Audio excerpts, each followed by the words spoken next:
Hola, muy buenos días a todos quienes se encuentran hoy día presentes, también a todos y todas quienes nos acompañan en la transmisión telemática. Tengan una muy buena bienvenida.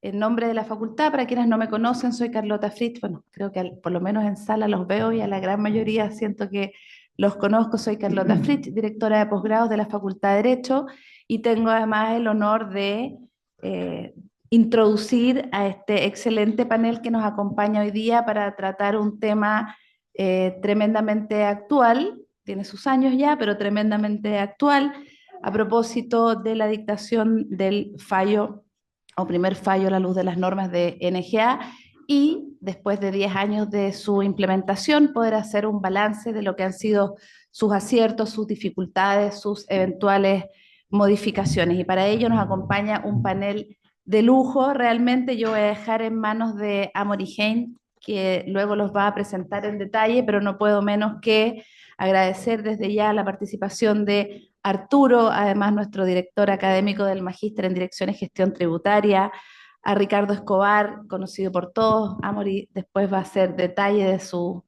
de su extensa trayectoria. Paola Quijada y Luis Felipe Ocampo, a quienes de verdad agradezco la gentileza de acompañarnos en este momento, y por supuesto a quien hoy día va a ser las veces de moderadora, pero además conductora de esta conversación, que esperamos sea muy dinámica, por lo demás. Presión, presión, dices Presión tú. le ponemos a Amory Hein, también directora de nuestro taller de análisis y actualidad tributaria. Así es que muy bienvenidos, muy bienvenidas a todos. Espero que sea una actividad muy provechosa, y a todos quienes nos acompañan vía Zoom también ojalá puedan participar, intervenir, enviarnos sus preguntas a través del chat. Aquí las vamos a ir recolectando para que al término de la actividad podamos también tener intervención de los presentes en sala y de los presentes a través de Zoom. Así es que Arturo, Ricardo, Amory, Paola, Luis Felipe, muchas gracias. Gracias por venir. Estoy honrada no solo por estar sentada en este panel con puros rockstars, sino porque además que veo que el público está lleno de rockstars. Así que qué bueno tenerlos acá. Eh, Nosotros empezamos en marzo a pensar cómo íbamos a organizar este año para el taller en que nosotros analizamos jurisprudencia administrativa y judicial. Y casi lloro de la emoción cuando el 19 de marzo veo que se dicta el primer fallo de la NGA por un TTA. Así que dije, esto es el destino. Eh, Así que bueno, todos queremos conversar, todos queremos preguntar, todos queremos en el fondo eh, desentrañar el fallo y también hablar de la NGA y cuáles son los efectos futuros, porque además hemos visto que el Ejecutivo a través de un proyecto efectivamente ha propuesto cambios a la normativa y además a cómo se debe aplicar la misma. Así que la idea hoy día es poder conversar. Voy a ir presentando a nuestros invitados. Ricardo Escobar, abogado de la Universidad de Chile, LLM de Berkeley, fue director nacional del Servicio de Impuestos Internos durante los años 2006 al 2010 y hoy día es socio de Bofil Escobar Silva, un respetado y conocido tributarista y litigante. Bienvenido. Paola Quijada, directora, contadora auditora de la USACH, magíster en planificación tributaria, directora de impuestos del Banco Scotiabank y además directora de IOD United Kingdom. Bienvenida. Luis Felipe Ocampo, abogado de la Universidad Central, MBA del Adolfo Ibáñez y además magíster en gestión también de acá, o sea, alumni de la universidad, socio de Recabarren y Asociados y también litigante. Y finalmente, last but not least, Arturo Garnam, abogado también de la Universidad de Chile, LLM de Georgetown, director del Magíster de Tributario de esta facultad y socio de Garnam y Abogados. Bienvenidos, qué bueno contar con ustedes y empecemos. Yo creo que acá tenemos en el fondo que empezar a pensar y la idea es ir un poco hacia atrás. La NGA fue efectivamente dictada en el año 2014, entró a regir en el año 2015. Desde el 27 de diciembre del año pasado a la fecha se han presentado 24 requerimientos, o sea, en 10 años tenemos solo 24 requerimientos presentados por el Servicio de Impuestos Internos para la aplicación de la misma. ¿Cuál es su opinión? Y me interesa la de todos. ¿Se necesitaba una NGA? Hoy día, con este fallo, ¿qué nos queda para adelante? ¿La van a empezar a aplicar siempre? Vamos un poco hacia atrás y veamos en el fondo cómo podemos introducir la querida y respetada y controversial norma. Ricardo. Buenos días. Yo por ahí escribí hace un tiempo sobre la norma esta.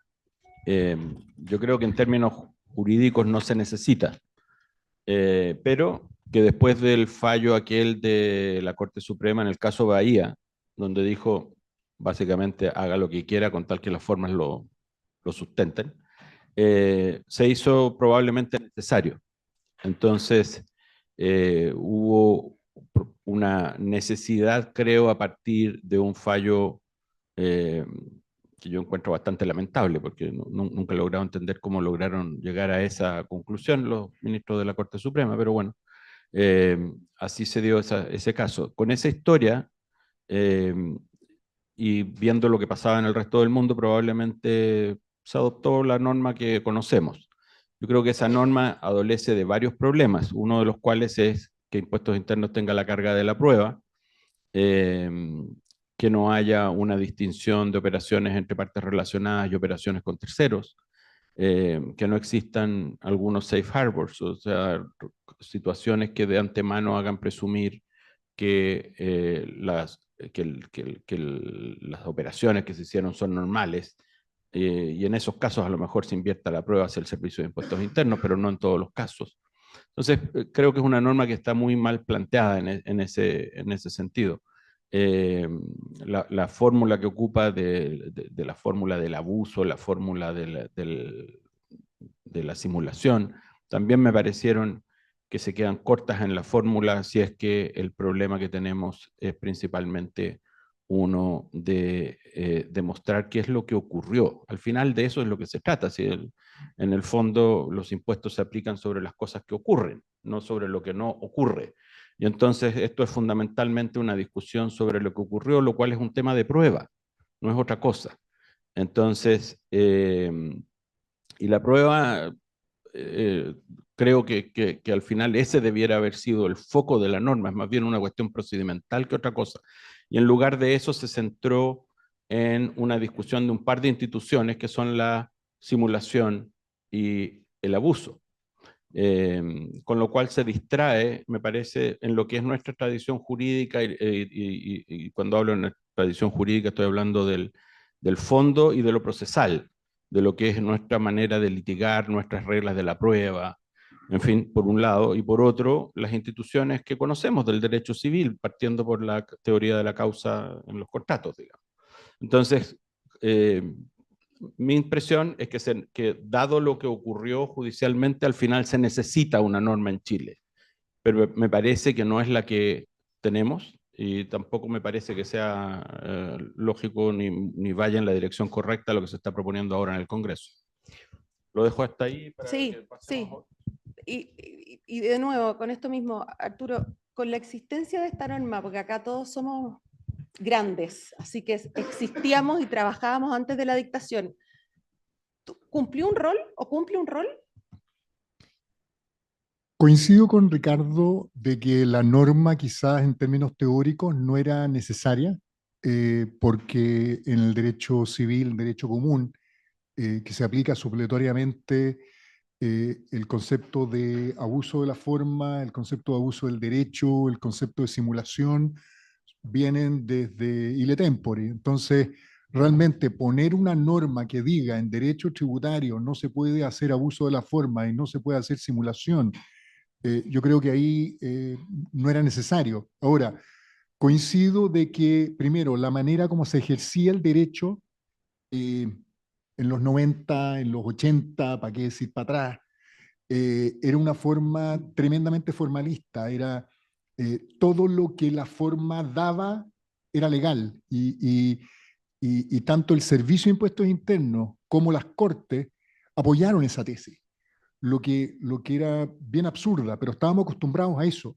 Estábamos acostumbrados de que el abuso de las formas era cancha, como dicen los futbolistas. Árbitro es cancha, el abuso de las formas es cancha, absolutamente. Todo lo que da se puede.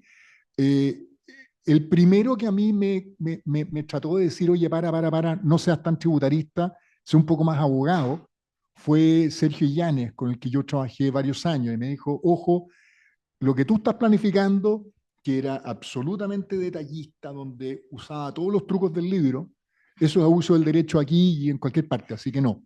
Y me acuerdo que me sorprendió porque estábamos acostumbrados en el mercado de que el abuso de las formas era correcto, era parte de las reglas del juego. Y para qué decir cuando la inmobiliaria Bahía llega a la corte y la corte dice que la astucia es legal. Ahí efectivamente generó, y no solamente eso, yo también creo que la actitud del Servicio de Impuestos Internos, al no cuestionar una serie de operaciones absurdas, o sea, me acuerdo ciertas diluciones hechas por fondos de inversión privados, probablemente varios de los que estamos aquí en algún minuto las hicimos o las pensamos, a valores absurdos, y el Servicio de Impuestos Internos tampoco nunca reaccionó. O sea, yo me acuerdo haber perdido un cliente por eso. Le dije, no, mira, eso de hacer un aumento de capital a un valor absurdo por un fondo de inversión privado para después vender y no pagar primera categoría, eso se llama desfigurar el verdadero monto de las operaciones para burlar el impuesto. Eso es delito. Y finalmente todos lo hicieron y no pasó nada. Entonces, claro, después viene esta norma y esta norma nos viene a recordar instituciones de derecho civil de una manera un poquito enredada, si lo podemos Un decir. poquito. Claro, y también con mucha timidez de parte del Servicio de Impuestos Internos. A ver, el servicio durante décadas no tasó. La norma de tasación está desde los años, ¿qué? ¿50? Y no tasó. Entonces también ahí yo creo que las normas en la teoría no lo requerían, pero la manera como ejercíamos el derecho sí lo requería. Y yo creo que a contar del año 2015, la práctica del derecho tributario, la práctica de la planificación tributaria, cambió radicalmente, aunque el servicio no hayan pasado años hasta que haya hecho un requerimiento. Respecto, y con esto termino, respecto al tema de la prueba, a mí me asusta lo que se está planteando. A mí me gusta que esto sea una multa, porque finalmente, como es una multa, el servicio es el que tiene la carga de la prueba. Yo creo que es importante que si vamos a decir un poco, vamos a reconfigurar la realidad y vamos a decir que en realidad si mi abuelita tuviera rueda, sería bicicleta, y si fuera bicicleta pagaría un impuesto. Si vamos a reconfigurar la realidad, yo creo que la carga de la prueba la debería tener el servicio. Paola. Bueno, primero buenos días, muchas gracias por la invitación, me siento de verdad muy honrada por estar acá. Yo comparto con lo que plantean acá nuestros panelistas, que efectivamente quizás la norma tiene muchas deficiencias que llevamos, no es coincidencia que durante 10 años desde que está la norma vigente el servicio no hubiéramos tenido un fallo antes.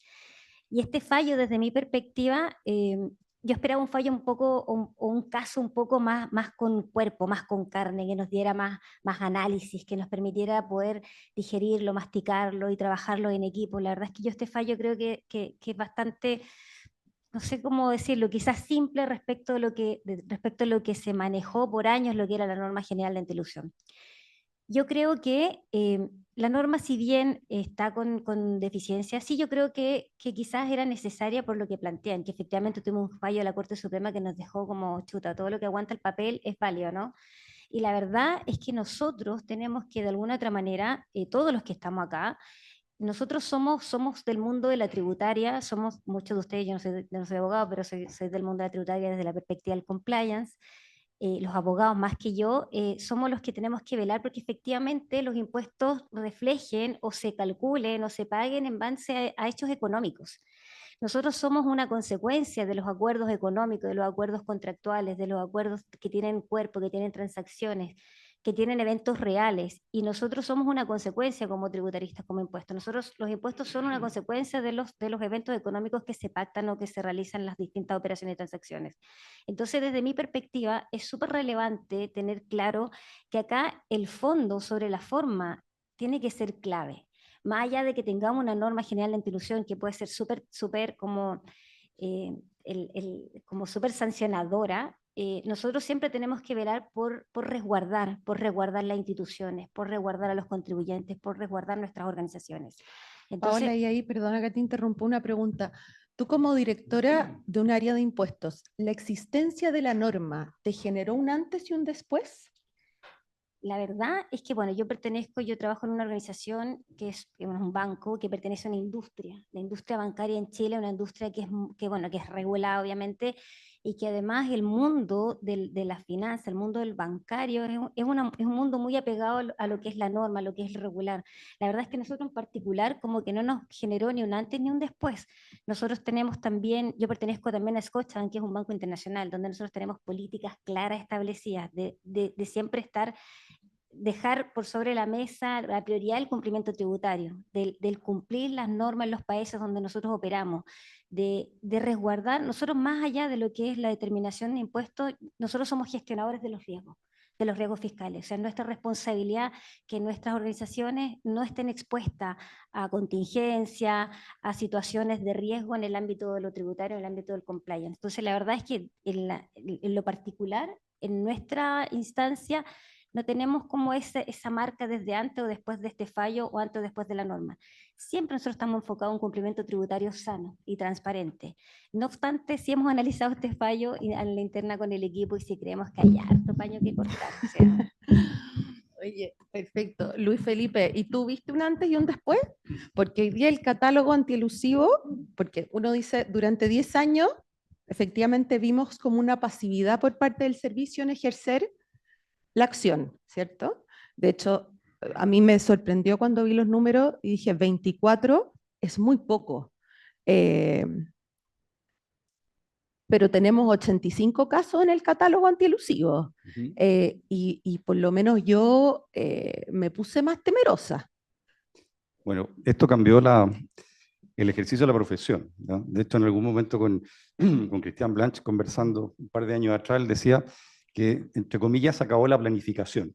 Y desde el 29 de septiembre del año 2015, naturalmente los que se dedicaban exclusivamente a eso, tomaron algunas decisiones muchísimo más conservadoras.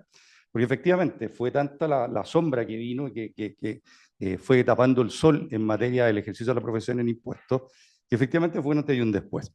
Ahora, a propósito de lo que decía Ricardo, de los defectos de la norma, indudablemente que el derecho tributario en Chile es un derecho bien joven. No podemos hablar del derecho civil, del derecho comercial que llevamos 200 años practicando. A mediados de los 80 se dictó el primer magíster y luego de eso comienza a desarrollarse en las auditoras, departamentos de impuestos, y los abogados comenzamos a invadir esta área, esta especialidad. Por ende, va desarrollándose muy lentamente, pero Chile se desarrolló económicamente también muy rápido, entonces hubo que confluir y ponerse a tono con los estándares internacionales, y bueno, los alemanes desde 1919 que tienen estas normas generales de antiilusión, pero si uno mira en el año 2003 y recién en el año 2005, Inglaterra y Estados Unidos van sistematizando una norma antiilusión general. Por ende es un tema que está muy en desarrollo. Ahora, Chile pagó un pecado, porque la ley 20.780 adolece del mismo pecado que estamos cometiendo hoy día, que es hacerlo todo rapidito. Porque la norma general antiilusión en Chile es un secreto, digamos, a voces, de que es copia de la norma española. Pero se hizo una adaptación, y en esas adaptaciones están los problemas que plantea Ricardo. Ahora, voy a hacer un poco de futurología también, en términos de, ¿es necesario modificarlo? Conversando el otro día al respecto, le planteábamos a gente que está hoy día viendo estos temas por el lado del Ministerio de Hacienda, y uno de las personas que estaba ahí decía, oye, si esto se ha aplicado tan poco, ¿por qué hay que cambiarlo si no sabemos cómo ha funcionado todavía. Y efectivamente hubo una vacancia larga desde el año 2015 que comenzó a regir hasta que se aplicó, por lo menos nosotros en la oficina, las primeras citaciones de norma general antiilusión las respondimos el año 2020. En abril del año 2020 se notificaron las primeras y nos tocó atender un grupo, fueron 12 citaciones que se citó a personas y empresas. Por ende tenemos 5 años, ¿no?, en donde no se aplicó esto. Y hoy día recién... Pero igual en el fondo tú te sentabas a negociar con el servicio con el revólver cargado igual, desde que está vigente la norma, ¿o nunca lo sentiste así? Mira, de verdad nunca lo sentí así, Ya. ¿no? Porque efectivamente te voy a dar una cuestión que es mucho más elocuente que la norma general de antiilusión, el artículo 93 del Código Tributario que establece los apremios. Si tú no le entregas la información que te pide el servicio, te manda preso por 15 días. Yo creo que es peor irse preso por 15 días, ¿no? Por ende, nunca lo sentí como una verdadera amenaza. Y no hay que tomarlo como una verdadera amenaza si las normas se aplican con corrección y con racionalidad. A propósito precisamente de eso, en esta misma discusión que teníamos hace unos días con la gente de Hacienda, el hecho de traspasar la calificación al Servicio de Impuestos Internos, eso sí que va a generar un problema, y es un problema de control, y que está en el artículo 53 de la Ley de Base General de Administración del Estado, ¿ya? Simplemente porque le vamos a entregar la discrecionalidad al Servicio de Ya, pero Impuestos Internos no completa, adelantemos, ¿ya? porque eso lo vamos a discutir Por eso lo en el tocaba a futuro. propósito de si uno se siente o no amenazado, ¿ya? Ok. Entonces, desde ese punto de vista, yo creo que Chile sí necesitaba ordenar estas normas, porque normas antiilusión teníamos ya, el artículo 53 de la Ley de Herencia, en fin, el artículo 21 de la Ley de la Renta, y por ende, creo que lo que hizo fue ordenar, pero como se hizo a la rápida, no se ordenó bien y hay algunas cosas que corregir. Tanto así que hay problemas incluso de orden procesal, cómo se notifica el requerimiento. O sea, es una cuestión tan sencilla. El servicio, veo a la Isabel por aquí, el servicio fue al Tribunal Constitucional a propósito de poder recurrir en contra de la resolución que recibe la causa prueba. Esos ripios hay que corregirlo, pero son cuestiones procesales y de forma. Pero sí, efectivamente, era bueno ordenarlo para responder efectivamente a tu pregunta inicial. Perfecto. Bueno, vámonos a discutir lo que a todos nos interesa, lo bueno y lo malo del fallo. Puedes empezar por lo... podemos ir cambiando el orden. A ver, yo creo que es bueno que haya habido ya un fallo, como decía Luis Felipe. El Diario Financiero lo tituló como el hito, así... Claro, siempre que aparece, es como el primer recién nacido de estas normas. Entonces, bueno, da para mirarlo, digamos, salió bonito, salió feo, tiene 3 orejas. ¿Qué le pasó a este pequeño sujeto que acaba de nacer? Y yo creo que tiene de bueno, me parece, que el servicio me parece que eligió un buen caso en esta discusión. O sea, la discusión de fondo al final es, y es bien importante, es una financiera, una empresa que se registra como tal y que hace una sola operación en toda su vida, que se constituyó para otorgar un único préstamo. Esa es la discusión de fondo, ¿ya? Y por lo tanto, y es financiera porque se registró y cumplió todas las formalidades, o no es una financiera. Esa es una discusión que me parece perfectamente legítima. Y en ese sentido, aplauso para el Servicio de Impuestos Internos, porque es un caso bien identificado, es una discusión donde de verdad uno puede discutir esto fue abusivo, no fue abusivo, fue muy agresivo, fue poco agresivo, basta cumplir la forma, en fin. Entonces, es una buena elección. Me ha tocado ver otros casos que son lamentables, donde uno dice, ¿dónde estuvo el control de calidad aquí? ¿Cómo llegaron a pensar que esto daba siquiera para una simulación o un abuso? Este no, este es un buen caso. Entonces, creo que eso hay que rescatarlo. Lo segundo que vale rescatar es que esto demuestra también que perfectamente el Servicio de Impuestos Internos puede hacer esta labor, digamos, no necesita, en la discusión sobre si es que es un gran obstáculo el tener que ir a calificar el caso de antielusión ante un tribunal o no, no parece que sea un y además obstáculo, lo ganaron en el fondo. un obstáculo. Suele ser así en los tribunales tributarios, además, entonces tampoco es tan sorpresivo. Pero el punto es sobre la discusión de que en el caso chileno, porque ya quedémonos con la norma tal como está, la discusión en el caso chileno es una que las consecuencias rondan, están bien cerquita del tratamiento de un delito casi. O sea, la forma como las consecuencias que tiene el que algo sea declarado antielusivo en Chile son bastante graves, no es simplemente una discusión sobre una discrepancia tributaria. De hecho, hay hasta una sanción para los asesores que participaron en el proceso, discusión que creo que está pendiente, que alguien la lleve al Tribunal Constitucional. No encuentro nada más inconstitucional en términos del debido proceso que a alguien lo sancionen sin discusión por alguna defensa bien hecha o mal hecha que tuvo alguien sobre una discusión jurídica distinta, digamos, sin haber tenido ocasión de ser interpelado, si quiere. Pero bueno, entonces, en el caso chileno, esta norma tiene un carácter cuasi sancionatorio y definitivamente sancionatorio en el caso de los asesores. Entonces me parece que desde luego el lugar lógico donde tiene que estar son los tribunales. Entonces, en lo bueno creo que eso es lo bueno. En lo malo, creo que este es un caso más de los que lamentablemente uno ve con bastante frecuencia en los tribunales tributarios, donde los magistrados no hacen el adecuado desarrollo lógico de una sentencia. El artículo 132 del Código Tributario, que es una especificación de los principios del Código de Procedimiento Civil, exige un análisis de la prueba, y aquí no lo hay. Hay una referencia a que se acompañaron una serie de documentos, y a continuación el juez da una cantidad de opiniones sin que haya un desarrollo de dónde las funda en aquellos elementos propios del juicio.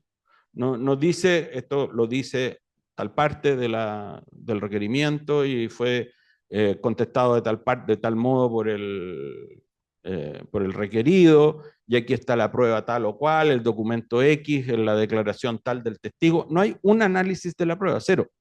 Entonces, lamentablemente, creo, este es un fallo que probablemente va a tener una discusión más bien de forma. Seguramente se va, supongo, a caer al final en una casación de fondo por no haber cumplido las normas regulatorias de la prueba básicas. Digamos, uno mira el artículo 132 y este fallo no pasa el test, ¿no? Entonces, creo que lamentablemente va a ser una situación que se pudo haber desarrollado mucho mejor el análisis por el magistrado, lamentablemente no lo hizo, y eso va a dar ocasión a que no haya una buena jurisprudencia al final. Me temo que este va a ser un caso que vamos a celebrar su nacimiento ahora, y en 5 años más en la Corte Suprema probablemente se va a terminar cayendo por una cosa tan básica como que el juez no analizó la prueba, porque básicamente no hay análisis alguno de la prueba. No hay una referencia a un documento, no hay una referencia a una declaración de testigos, nada, cero. Entonces, más allá de las opiniones del magistrado, con las cuales uno podrá o no estar de acuerdo, la verdad es que en términos formales la sentencia es bastante débil. Perfecto. ¿Arturo? Yo coincido con Ricardo en que el caso está bien elegido. Coincido con Ricardo en que el análisis de la prueba es prácticamente inexistente. Y para no quedarme callado, quiero ir un paso más allá. Y básicamente a mí lo que me sorprendió cuando leí esta sentencia es que, no sé si es la sentencia o la manera como el servicio estructuró el requerimiento, que no hemos visto, pero aquí lo que uno dice es, ¿dónde está el reproche? O sea, para que se aplique la NGA, tiene que haber un reproche. Finalmente hay un resultado de multa, hay un castigo. Entonces, ¿dónde está el reproche? Y aquí, para mí era bastante evidente que el reproche iba porque la financiera era una financiera, entre comillas, de palo. Aquí hay una financiera que no cumple con los requisitos, en realidad no es financiera. Bueno, si ese es el reproche, entonces no tengo claridad que necesitáramos la NGA. Básicamente, bajo la ley común, hacemos un análisis de requisitos para el 4% y decimos que esa institución no califica como financiera. Ahora, pero cuando uno lee el fallo, el juez va más allá en su razonamiento y dice, no, mira, aquí el reproche es que aquí hay un back-to-back. Aquí la empresa tenía la plata y la pasó a través de una financiera y debería haber financiado de manera directa. Por eso yo digo que está cambiando la realidad y finalmente está diciendo que esto, y en algún minuto lo dice la sentencia, esto es capital de trabajo, esto no es un préstamo financiero, aquí no hay un... Entonces ahí me confundo porque yo hubiera pensado entonces que el raciocinio que debió haber hecho el juez o el servicio se lo hizo, es aquí hay una simulación por interpósita persona. Entonces, no nos vayamos por abuso, vámonos por simulación. La simulación por interpósita persona es una simulación estándar, es de libro. O sea, en otras palabras, aquí hay un préstamo directo, préstamo compañía que debió haber tributado los intereses al 35 y tributaron al 4. Perdona, ¿y ahí no se Pero- está afectando el principio de especialidad? Pero es que ahí es donde yo me... Es que ahí yo digo, ¿cuál es el reproche? O la financiera no era financiera, o tenemos un cuestionamiento a todas las operaciones back-to-back. Todas las operaciones donde efectivamente, y quizás si es que esto hubiera sido un banco, no sé, cualquier banco internacional, hubiera sido igual de reprochable. Entonces, cuando yo leo la sentencia, no me queda claro dónde está el reproche. Entonces me confunde. Buen punto. Yo creo que, permiso. Compartiendo un poco lo bueno que destacan del fallo, yo me quiero detener un poco en lo que comenta respecto de cuál es el reproche. Yo me pregunto, si hubiera sido un tercero en una empresa relacionada, la operación flota, o sea, si no hubiera sido la empresa, la matriz, la que hubiera aportado los fondos a través de institución financiera internacional, ¿qué es lo que se está cuestionando? ¿Se está cuestionando el que sea institución financiera? ¿Se está cuestionando el que sea un back-to-back? ¿O se está cuestionando la forma? Ahora, volviendo al tema de que si fuera un tercero, la operación o la transacción realmente es válida y no hubiera sido necesario este fallo o este proceso, eso es como un poco el cuestionamiento. Y lo segundo es, si fuera un back-to-back, si es que está cuestionando el tema del back-to-back. La norma del back-to-back está desde el año 2020, entonces la estamos haciendo retroactiva, estamos llevando al pasado, estamos llevando hacia atrás una norma que está vigente desde el 2020. Lamentablemente, desde mi perspectiva, Perdón, que es el mismo punto que había gente que decía que la periodicidad que se le exigía también a las instituciones financieras también estaba siendo retroactiva a la norma del 2020. también estaba siendo retroactiva la norma del 2020. Entonces, la verdad es que desde mi perspectiva yo creo que todas estas falencias, todas estas observaciones que se pueden hacer desde los jurídicos, obviamente los abogados que tienen mucho fundamento, a mí me preocupa que este fallo que ha sido tan emblemático y que en el fondo es el primero después de 10 años, el niñito que nació y todos queremos ver cómo está, lamentablemente si esto se cae por todas estas falencias que tiene, ¿cómo nos explicamos, cómo queda para el común de las personas un fallo que fue tan esperado y que en realidad tiene tantas deficiencias que puede ser que se caiga y se pierda de nuevo la confianza respecto del proceso, ¿no? Respecto a la institucionalidad. Entonces, la verdad es que es un poco mi mayor preocupación respecto de esto, porque en el fondo nosotros tenemos que resguardar las institucionalidades, inclusive también del lado desde el regulador. Esta es una norma que es una tremenda herramienta para ellos, en el fondo, de poder velar de que se cumpla la tributación como corresponde. Entonces, si sacan este fallo tan emblemático, con tantas deficiencias, con tantos temas que pueden ser cuestionables, también se pierde un poco la confianza, ¿o no?, del análisis que puede hacer el regulador respecto a esta norma o de la aplicación de ella. Es un poco mi preocupación. Gracias. A ver, el fallo contiene una afirmación que a mí me llamó mucho la atención y que coincide en parte con lo que dice Ricardo, que el tema es simple. Dice que la cuestión es muy sencilla. La verdad es que no es tan sencillo, ¿no? Obviamente por eso estamos aquí. Yo tengo la impresión de que aquí hay dos defectos grandes. Un defecto por el lado de la construcción del caso, del Servicio de Impuesto Interno. Yo obviamente no conozco el proceso completo, solo el fallo y lo que se narra ahí. Y por otro lado también en la construcción del fallo. Voy al tema del Servicio de Impuesto Interno. Hay un problema aquí de congruencia procesal, que es de la esencia de un proceso. Si a una persona lo van a condenar, lo procesan, digamos, lo formalizan por robo, se va a la acusación por robo, se va al juicio y se prueba por robo y termina siendo condenado por homicidio. Hay algo que no cuadra, ¿no? Podría haber sido robo con homicidio, pero no puede cambiar así. Y acá, el Servicio de Impuesto Interno lo que hace es construir su caso por abuso de forma jurídica y pide que se sancione al contribuyente aplicando la figura del abuso de forma jurídica. Y si uno empieza a avanzar en el fallo, se da cuenta de que hay un montón de situaciones donde el propio juez está hablando de que hay simulación, un montón de considerando. Entonces, él recibe una pretensión del Servicio de Impuesto Interno donde se solicita sancionar por abuso de forma jurídica, responde el contribuyente diciendo que no hay abuso de forma jurídica y el juez falla diciendo que hay abuso de forma jurídica, pero se basa en simulación. Eso es una falla estructural del fallo, mirándolo no como si tuviera que hacer un recurso de apelación, ¿ya? Indudablemente que sería un poco más elocuente. Yo lo leí como un objeto académico esto, y lo primero que veo desde el punto de vista procesal es que no hay una congruencia. Y es ahí probablemente es que donde va a estribar la buena parte de los problemas, en definitiva, de la Corte de Apelaciones de Concepción y de la Corte Suprema con posterioridad. Y las Cortes en general, en materia penal se da muchísimo estos problemas de congruencia, por ende tiene un expertise muy desarrollado.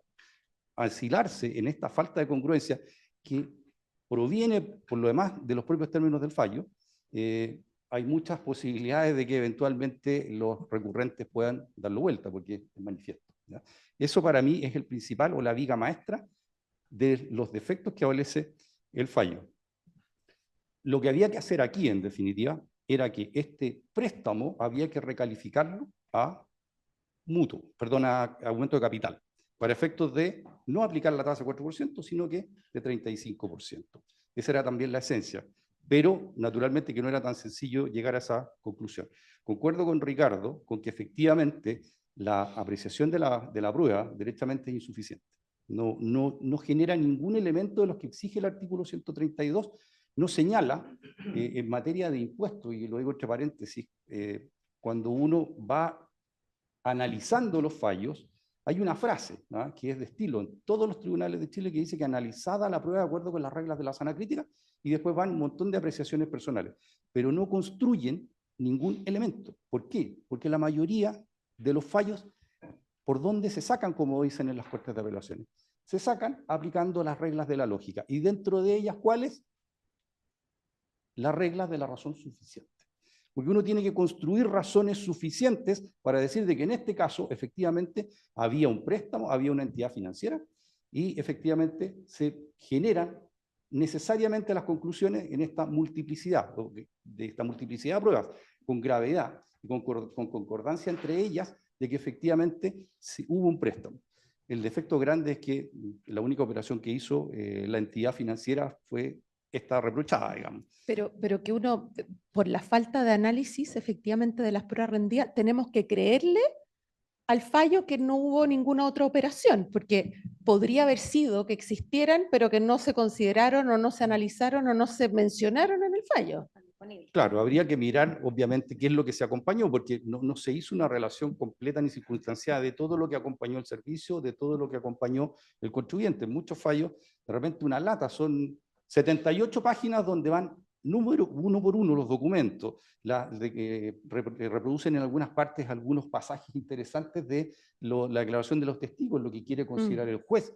¿Ya? Los informes periciales que han estado tan de moda en este último tiempo también van generando algunas consideraciones específicas que se citan en los fallos, ¿ya? Entonces, naturalmente que este fallo está bastante desnutrido desde ese punto de vista en ese análisis de la prueba, que es fundamental. Entonces, claro, después uno se enfrenta también cuando va a atacar una sentencia confirmatoria, pensemos en la Corte de Apelaciones, de vulnerar las reglas de la sana crítica, ¿ya? ¿Cómo lo vamos a construir ahí si no hay un análisis, ¿ya? Entonces, el propio fallo se coloca algunas cortapisas, indudablemente, porque tal vez, no sé, pues aquí voy a decir una cosa políticamente incorrecta, pero a lo mejor se apuraron un poco en sacarlo por ser los primeros en fallar una causa tan emblemática, digamos, de la norma general anti-ilusión. Acá en Santiago hay varios que podrían ser fallados, pero la cosa va un poco más lenta, ¿ya? Pero definitivamente, desde el punto de vista del fallo en sí, tiene como viga estructural falente precisamente este problema de congruencia, ¿ya? Por otro lado, hay un tema que no es menor en mi concepto. Cuando el Servicio de Impuesto Interno imputa abuso de forma jurídica, aparte de probar cómo se manifiesta ese abuso de forma jurídica, tiene que probar la mala fe. ¿Por qué? Porque el artículo 8º bis coloca como derecho del contribuyente que se considere que siempre debe estar obrando de buena fe. En segundo lugar, es un principio general del derecho que la buena fe se presume.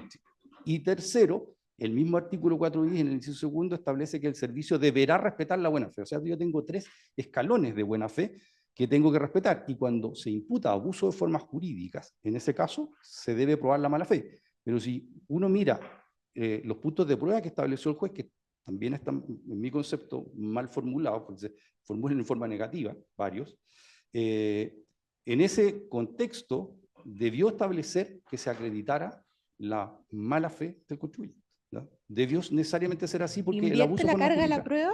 Ese es el punto. en parte la invierte, pero yo creo que más que la invierte, omite, porque no establece un punto de prueba respecto a la mala fe, porque está imputando uso de forma jurídica, y en esa circunstancia, cuando se imputa esa manera de comisión de la alusión, es necesario probar la mala fe por las razones que ya di, que hay 3 disposiciones que lo establecen. Sí, yo quiero complementar lo que tú preguntas. Efectivamente, mi interpretación del fallo es que hay una...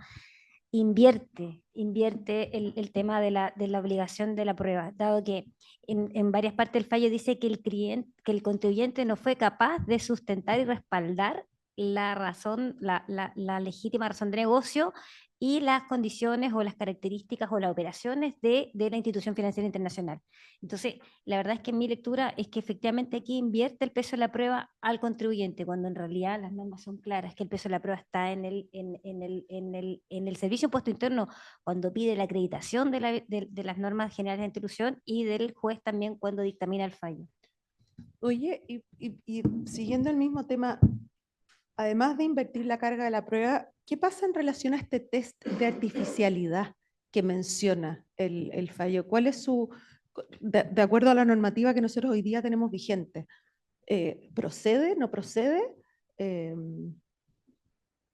Aquí estamos de nuevo en uno de esos casos donde se importan reglas de algún otro continente que obedecen a una tradición jurídica totalmente distinta de la nuestra. El desarrollo principal que ha tenido todo este tema de antielusión, digamos, de las normas generales de antielusión, es fundamentalmente anglosajón, primero, y en el sistema anglosajón razonan sobre la base de los test. Es frecuente que la ley establezca unas pruebas donde dice, bueno, si usted cumple 1, 2, 3, 4 requisitos, entonces se da tal o cual cosa. En aquellos casos en que son conceptos más vagos, entonces dice, bueno, como estos conceptos tan vagos no son fáciles de definir para todas las situaciones, más bien vamos a ver cuando se dan 4 o 5 indicios, entonces vamos a entender que eso es así, que así ocurre. Ya, repito entonces, digo que acá hubo una importación de principios que no corresponden a nuestra tradición jurídica. En el sistema anglosajón, las pruebas, cuando se trata de conceptos más ambiguos, que no es fácil definirlos en la ley, lo que se hace es que bien la ley o bien los tribunales, como fue el caso de la norma antielusión, en Inglaterra, por ejemplo, han ido estableciendo pruebas y dicen, aquí vamos a ver 4 o 5 criterios. Si se cumplen estos criterios o si se cumplen 3 de 5 criterios, vamos a entender entonces que estamos en el caso que nos interesa. Nosotros no tenemos esa tradición en nuestro sistema, no es parte de nuestro sistema probatorio, no es parte de la manera en cómo se ha establecido que se deben dictar las sentencias, no es lo habitual en nuestra legislación. Y sin embargo, tenemos a los jueces que han estudiado magísteres en alguna otra parte, probablemente han leído libros hechos en España o en Alemania o vaya a saber dónde, y entonces importan el concepto como si esto fuera Inglaterra o Estados Unidos, y resulta que no lo es, no está en nuestra base jurídica hacer eso, no obstante que el razonamiento es válido. O sea, el problema es que no tiene sustento legal para hacerlo. Entonces la pregunta, súper concreta, digamos, en este caso, es ¿Cómo se resuelve eso? Entonces ahí es donde yo digo, tenemos que volver a las instituciones de las que nosotros disponemos, y ahí vale todo lo que decía recién Luis Felipe.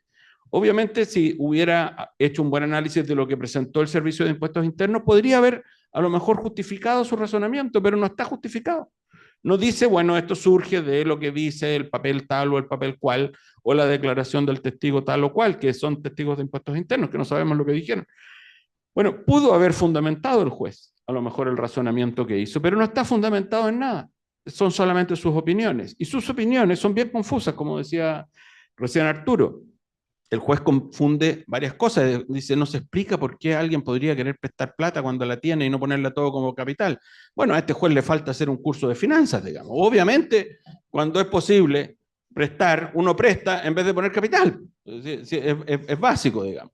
Y la segunda cuestión es que dice, bueno, si tiene la plata, obvio que tiene que hacer el aporte de capital. ¿Qué sabe de dónde salió la plata? Entonces, aquí tampoco hay ningún antecedente, por ejemplo, de cómo se obtuvo el financiamiento por la empresa matriz. Es bien frecuente que se piden préstamos. Como parte de esos préstamos a los bancos, en bonos o lo que sea, a continuación se dice, esto se va a financiar en Chile, se va a prestar en un bullet a, que creo que era el caso a 16 años, y le vamos a cobrar intereses no sé qué y tal y cual, y en función de eso le prestan el dinero afuera a su vez. Entonces, el juez da por sentado elementos que me parece que no surgen, salvo de que no entiende muy bien a lo mejor cuáles son los negocios. No tengo idea cuál habrá sido la prueba que presentó el contribuyente, no sabemos, digamos, pero me sorprendería que no haya algún tipo de explicación de cómo se financió toda esta operación y por qué era necesario tener un préstamo. Una cuestión distinta, de nuevo, es si es que la financiera era financiera, y la discusión sobre si ese era un tema de haber simulado una financiera donde no la había, por ejemplo. No se simuló el préstamo, pero sí se simuló la financiera, como decías tú. Y esa es una discusión diferente a la que se planteó. Entonces, yo creo que está en ese sentido muy mal estructurado el fallo. Está tiene unas confusiones bastante grandes. ¿Qué tiene que ver con que esto sea capital de trabajo? Y si se hubiera destinado a comprar activos fijos, ¿habría alguna diferencia? No tiene nada que ver. Entonces, hay una cantidad de conceptos mal utilizados en el fallo que confunden, no aportan nada al razonamiento, no sostienen la tesis. En el abuso, como dice Luis Felipe, y esto también es un problema de los requerimientos de impuestos internos, me ha tocado ver ya como 3 o 4. Y cuando hacen abuso del derecho, después resulta que terminan argumentando sobre la base de simulación. Es bien frecuente. Entonces hay una confusión de las instituciones. Y el juez aquí da la impresión que pisa ese mismo palito. A lo mejor está siguiendo lo que sea que dijo impuestos internos, pero de nuevo no lo razonó bien, no lo justificó bien, no se entiende bien cómo construye el reproche, digamos, cómo está la justificación del reproche. Este fallo hace más sólida la propuesta del proyecto que está presentando el Ejecutivo en relación a invertir la carga de la prueba, en relación a este famoso test de artificialidad, o le resta. A ver, uno de los problemas que tiene, creo yo, el concepto legal de abuso es que no sigue con la tradición, no sigue las tradiciones extranjeras en las cuales teóricamente se basa.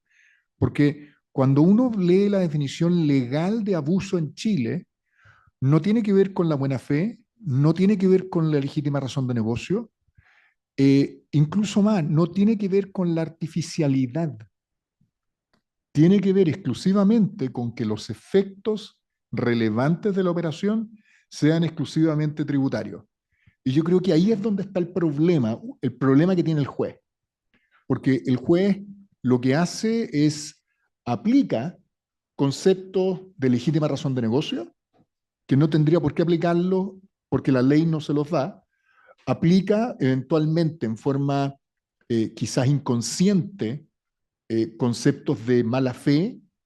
Yo creo que a los jueces, como a todos los seres humanos, les pasa que de repente ven algo y no les gusta, y es una cosa como la definición de pornografía que trató de hacer un juez en Estados Unidos, que dijo, mira, Es bien difícil de definir, pero cuando la veo, yo sé que es pornografía. Me doy cuenta. No es arte.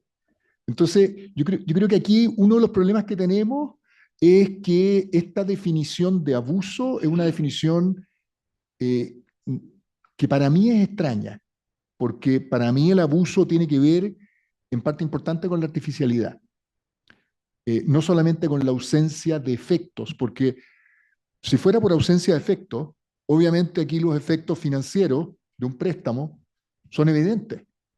Y el hecho de tener una financiera en otra parte también tiene efectos legales distintos de los meramente tributarios. Entonces, yo creo que esa es parte del problema, porque eventualmente el juez o eventualmente el mismo servicio se va por la tangente con esto de los efectos.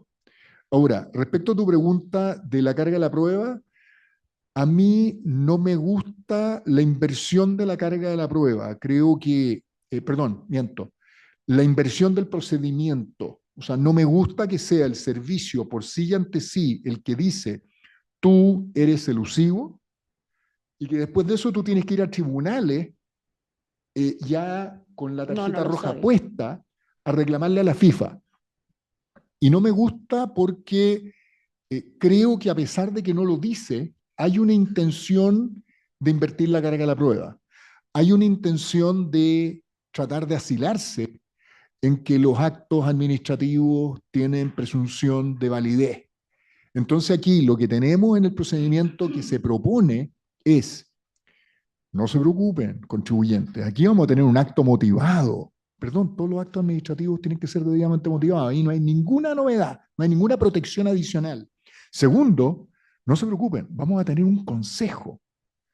Pero los consejos, el consejo, son puros subalternos del director.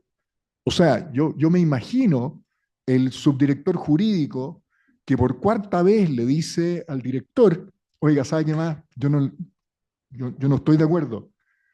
Yo creo que ese señor probablemente va a tener problemas en la continuidad de su vida profesional dentro del servicio. Entonces, finalmente, lo que tenemos es controles teóricos que en la práctica no existen. Entonces, ¿qué es lo que vamos a tener? Primero vamos a tener un problema de reputacional.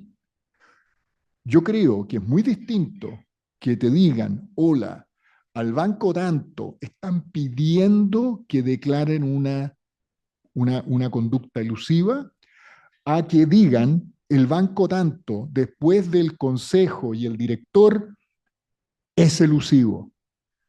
Y por ende tiene que ir a defenderse. Yo no me gusta el cambio del peso de la prueba. Me parece que el peso de la prueba aquí es fundamental. Y creo que puede dejar en indefensión a muchos contribuyentes el nuevo sistema. Y ahí era lo que decías tú sobre cómo se afectan los derechos de los contribuyentes. Sí. Mira, a propósito de eso, de tu pregunta, si el fallo sirve o no, para efectos de estudiar y ver la calificación en materia de elusión y que sea radicada en el Servicio de Impuestos Internos. Yo creo, lo he dicho como que suena un poquito fuerte lo que voy a decir, pero dilo nomás. Arturo me está dando el espacio. Gracias, señor director. Yo creo que se va a producir una especie de antejuicio. Y esto, soy modelo 65, ahora se me va a caer el carnet con lo que voy a decir. Me recuerda el Código de Procedimiento Penal, cuando a propósito de encargar reo, los requisitos decía que existieran fundadas presunciones acerca de la existencia del delito y de la participación del encausado en aquel tiempo, ¿ya?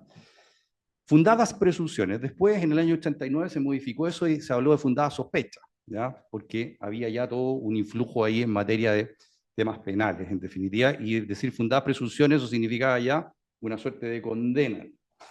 Si acá nosotros traemos precisamente esos principios, van a haber, entre comillas, fundadas presunciones de que existe elusión por parte del Servicio de Impuestos Internos y otros órganos que se crean, ¿verdad? Entonces, tengo exactamente la misma operación, exactamente los mismos antecedentes con los cuales yo voy a tener que probar en el juicio, ¿verdad? Cuando impugne esa calificación. Pero el juez ya va a llegar con esa carga. Dame un un cénimo más. Además, el juez va a recibir, oiga, el director del Servicio de Impuestos Internos es un especialista increíble. Después de eso vienen todos los subdirectores, también opinan lo mismo. Y cuando esto llega a la Corte, los ministros van a decir que no, que todos esos especialistas estaban todos equivocados. Sí, además vamos a agregar un aditamento más, que es el catálogo. El catálogo de esquemas elusivos.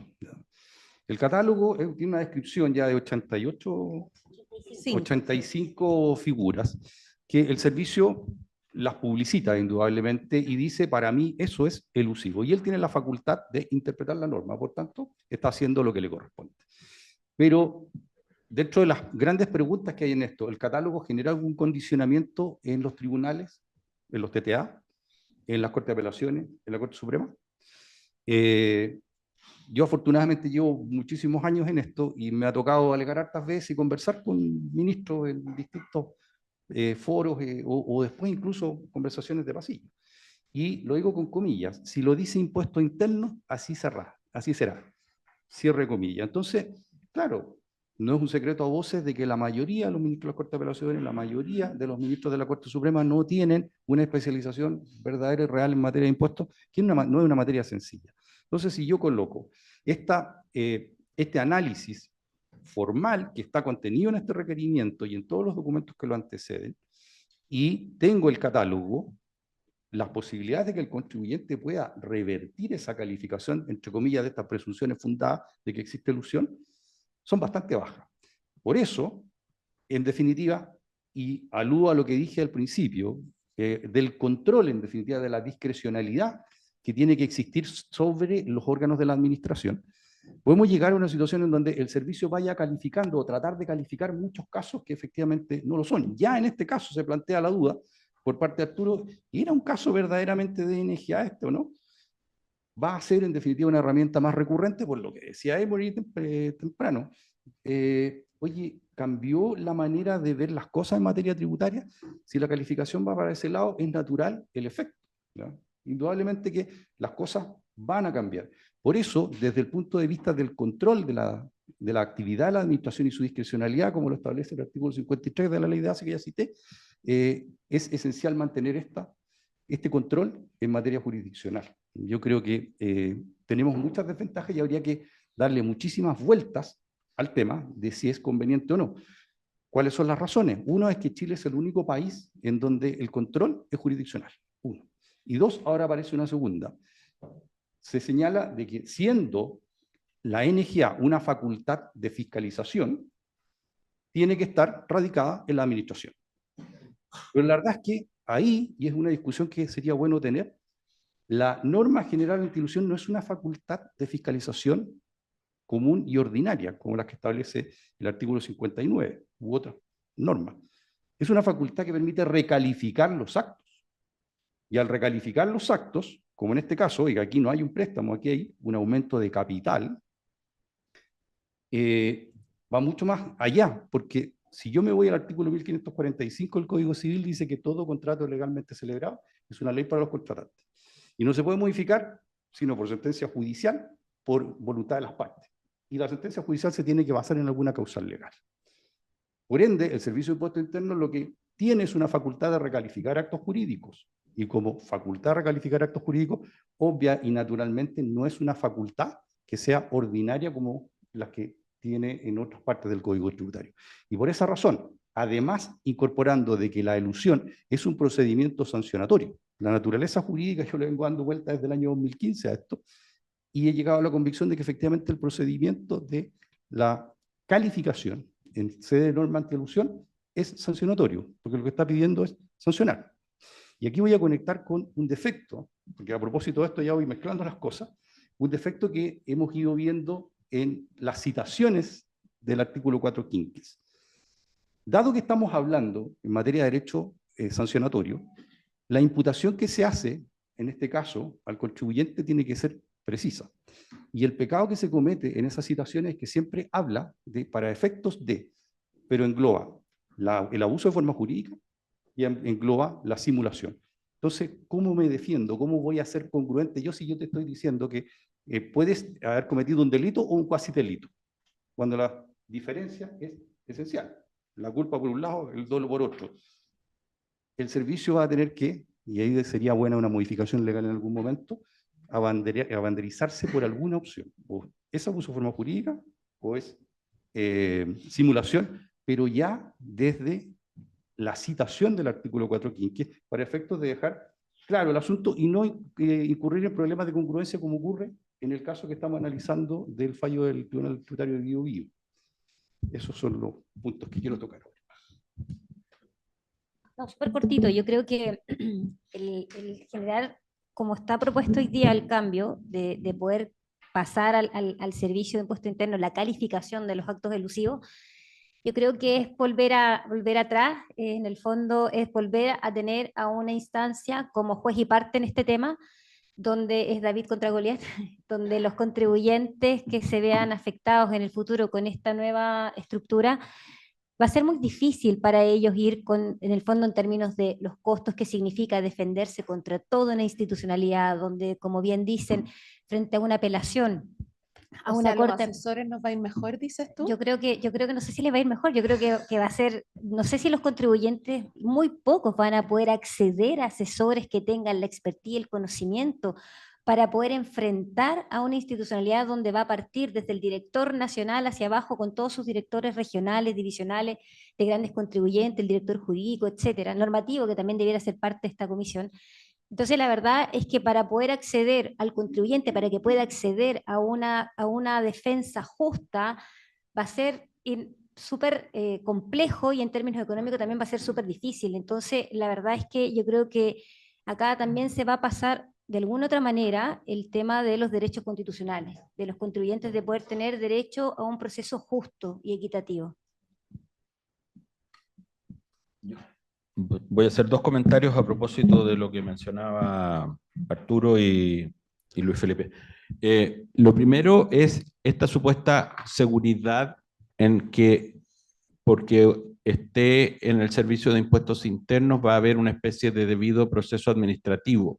Yo ahí tengo mis serias dudas porque cuando uno mira simplemente las liquidaciones comunes y corrientes, no estoy hablando de esto, es frecuente ver, y a mí me llegan muchas, digamos, por casos que entran a la oficina o bien por segundas opiniones o informes en derechos o lo que sea.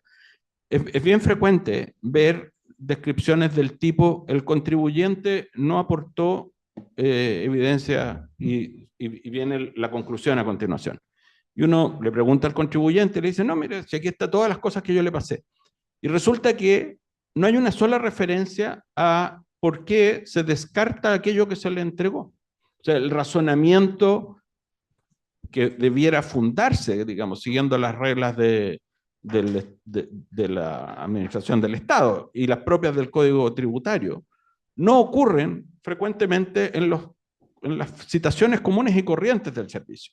O sea, la típica frase, el contribuyente no aportó antecedentes suficientes. Bueno, ¿cuáles fueron los que se aportaron? ¿Por qué se desecharon? ¿Por qué el contrato no se consideró? ¿Por qué la cláusula tal o cual no se miró? ¿Por qué los recibos, las facturas, en fin, las guías de despacho, lo que sea que se entregó, se desecha? Puede ser que haya que desecharlos, que están mal, que no justifican, pero ¿dónde está ese razonamiento? Eso no se aprecia normalmente en la mayor parte de las liquidaciones que a mí me toca ver en el día a día. Me parece que ocurre algo parecido con estos requerimientos, los que me ha tocado ver hasta ahora, aunque tienen mejor desarrollo que una liquidación normal, no siempre hacen buena referencia a los antecedentes que se tuvieron a la vista. Y la segunda cosa que tienen, aparte de lo que comenté antes, esta especie de confusión entre simulación y abuso, es que también son ambivalentes o son ambiguos en la definición de cuál es el hecho grabado que debió grabarse al final. O sea, ¿qué es lo que anda buscándose? Y aquí en este fallo se ve esa ambivalencia, alguien lo mencionó hace un rato, que no queda claro qué es lo que está grabándose. Estamos grabando por dividendos, porque debió ser un aporte de capital y esa es la recaracterización que se está haciendo, o estamos diciendo que hubo un abuso en esta interposición del préstamo y en realidad el préstamo lo otorgó la matriz y son intereses que deberían haberse grabado al 35%. el razonamiento del fallo es totalmente ambiguo.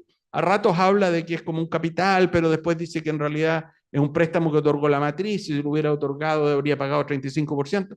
No es claro el razonamiento. Bueno, los requerimientos del servicio tampoco lo son. A mí me ha tocado ver un par de casos ya, tanto en liquidaciones como en un requerimiento por norma ante alusión, donde lo que se está discutiendo es una dilución y lo que en el fondo está ocurriendo es un regalo. Pero resulta que la acusación no es por impuesto a las donaciones, sino que por impuesto a la renta.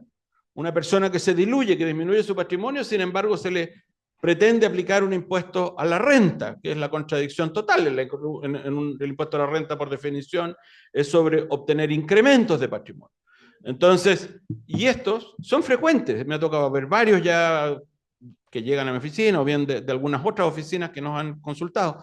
Y es la misma situación todo el tiempo. Entonces, no hay ninguna garantía en que por el solo hecho de que exista esta comisión, por las razones que se comentó antes, o que por el que el Servicio de Impuestos Internos está haciendo este trabajo, de que vayan a cambiar estas condiciones. Y esto se está ocurriendo hoy día. Lamentablemente, la calidad de ese trabajo es bastante baja. Entonces, desde mi perspectiva, el diseño que habían hecho de tener esto en los tribunales exigía que por lo menos el servicio hiciera un esfuerzo adicional de control de calidad, ya que iba a tener que pasar por un control jurisdiccional. En este otro caso, se baja esa barrera porque parte ganador sin necesidad de hacer muy bien su trabajo, y bueno, habrá que ir a tribunales de vez en cuando alguien reclame, pero como decía recién Paola, eso no necesariamente va a estar accesible para todo el mundo. Mucha gente va a tener simplemente la consecuencia y va a tener que entregarse a lo que le diga el servicio.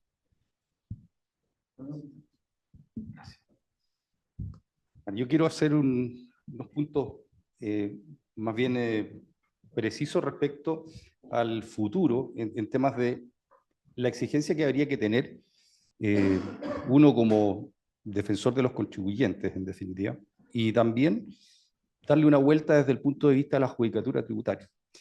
¿Por qué? Porque en mi concepto, y dándole vueltas al fallo, como que se tienden a mezclar un par de cosas, ¿no? que no son menores. ¿Cuál es la mezcla?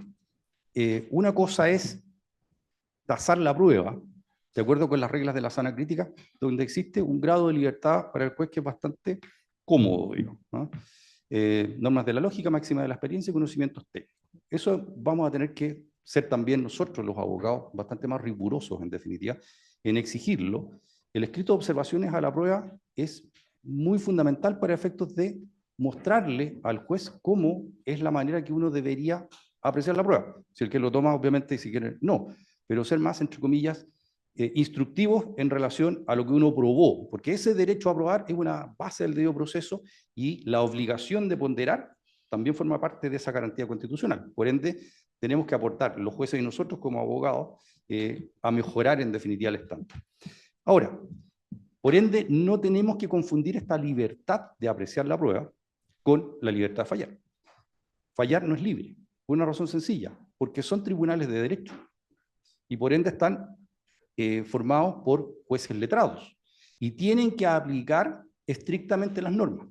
Por ende, lo que se busca además con la complejidad de la norma general anti-ilusión es que se encuadren de manera precisa cuáles son los hechos gravados, cuando lo requiere el Servicio de Impuestos Internos, cuando se defiende el contribuyente, cuando se fijan los puntos de prueba. Yo ya hice una alusión ahí a los puntos de prueba que están señalados y la verdad es que tienen bastante falencia.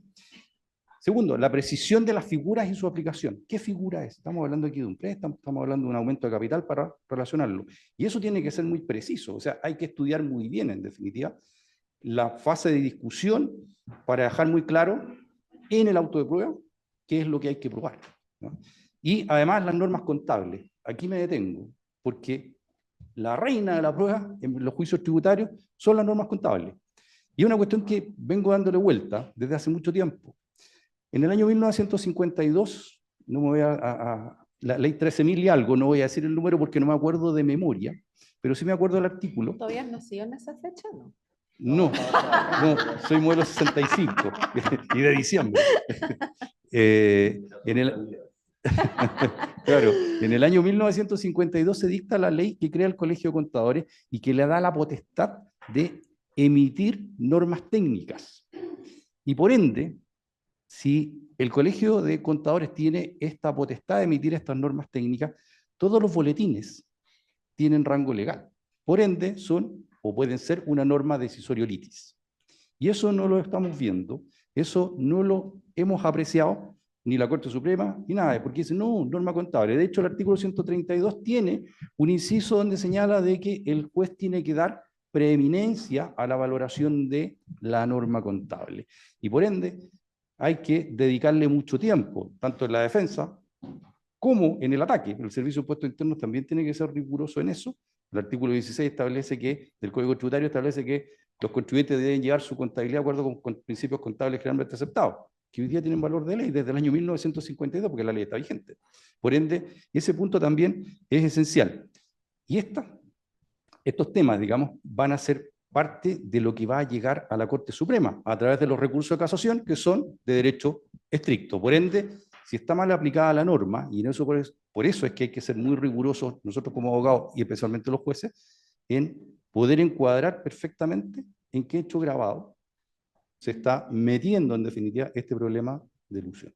Esos son puntos que para mí en la futurología son tremendamente relevantes. Perfecto, te agradezco. Ahora la Carlota va a hacer eco de las preguntas del chat y después vamos a dejar un par de preguntas para el público. No son muchas las preguntas del chat, pero quiero saludar primero a Alfonso Pérez, que nos está acompañando desde Zoom y que envía varias preguntas, o más bien les solicita vuestra opinión.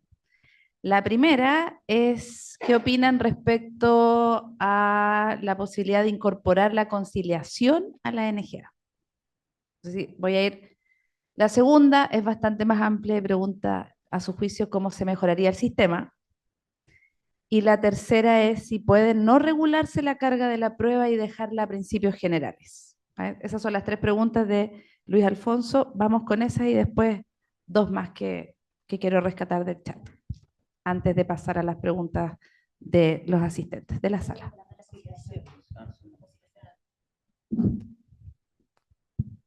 La conciliación, la verdad que está desde el Código de Procedimientos Civiles en adelante siempre puesta. El asunto es que la conciliación supone que las partes tienen que querer buscar acuerdo.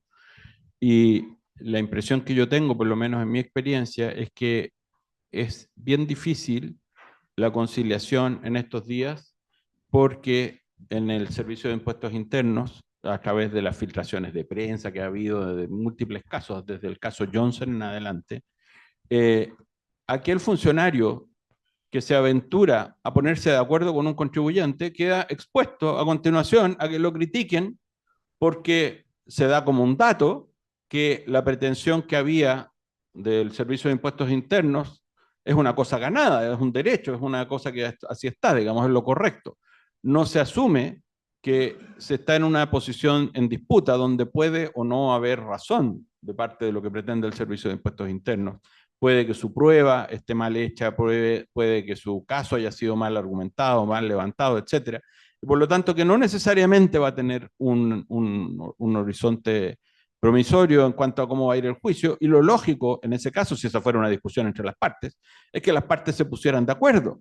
Y las partes normalmente ahí hacen concesiones, obviamente, y uno reduce su pretensión y en vez de cobrar 1.000, a lo mejor voy a cobrar 100, y en vez de pretender tal o cual cosa voy a pretender otra menor.